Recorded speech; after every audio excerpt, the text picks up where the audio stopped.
Guys, welcome. It's another installment of Frank's Friendly Cars.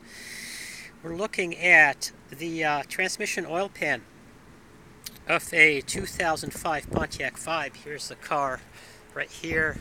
It's a very nice car. It's part of my top of the line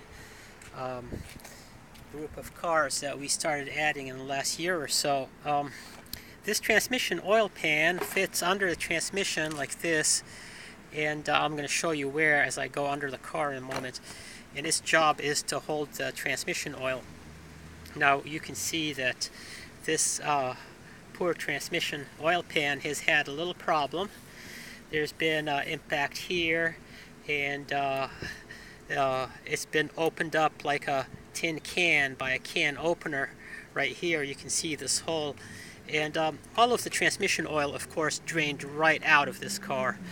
This right here is the transmission filter that fits on the bottom of the transmission underneath the behind the transmission oil pan, and you can see that it also has taken a hit, which means that the transmission itself took a pretty bad hit. And let's go underneath the car and we'll see what else has happened. We're gonna just get on the little thing here, and we're gonna slide under. Okay, here's the underside of the transmission. This is the valve body, and the transmission oil pan was sitting covering the valve body. It was sitting. Let me turn it into the right orientation. It was up like this, right? So it was up like this, and it was held in by a bunch of little bolts along the edges. All right, I undid all of those to remove it. And the transmission filter, okay, the transmission filter was sitting right here, so it took the hit right along its midline, which is right up through the middle of the valve body, which you can see right there. And that's not the only problem. I'm going to point at the subframe, the lower frame member here that goes across the bottom of the car, and you should be able to tell that this piece of metal, which is very structurally strong, it supports the entire weight of the engine and transmission. Okay, this has been bent catastrophically right here, dented by a very hard impact and creased all the way to the back. So let me just try to close in on this so you can see it. Alright, so you can see where it's dented right here, and then back here it's creased.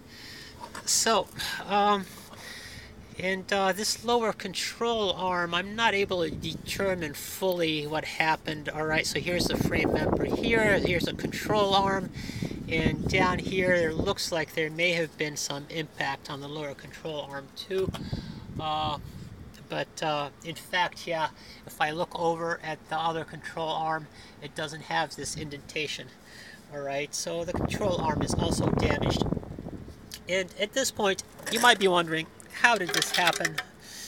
Well, with our customers, we give kind of an injunction against taking the car off the pavement and onto any unpaved surfaces or unpaved roads even. So that means stay on the pavement where it's paved, and any other surface, including roads that are not paved, we ask our customers to avoid them, but some of them feel that this is literally a violation of their civil rights, so they disregard our admonition.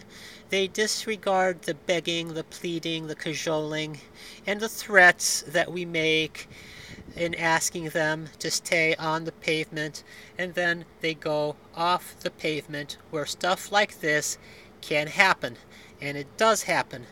And this car may very well be a total loss, right? I haven't been able to determine the condition of the transmission, but if the transmission has been damaged because all of the oil drained out of it and it kept running, until it seized up, and then with the condition of the lower control arm and the lower member, this all combined could lead this car to be a total loss, which means it's totaled.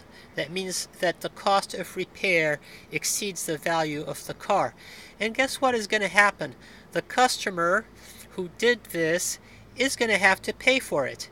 She is going to have to buy this car from us because we gave her a perfectly good running car, and through her own actions for which she is responsible, she turned it into a 3,000 pound piece of junk which she will own, okay, for a cost of approximately $6,000. That's a pretty good deal. That's only about $2 a pound. Great deal, and she can cut it up into little 1 pound pieces and use them as paperweights.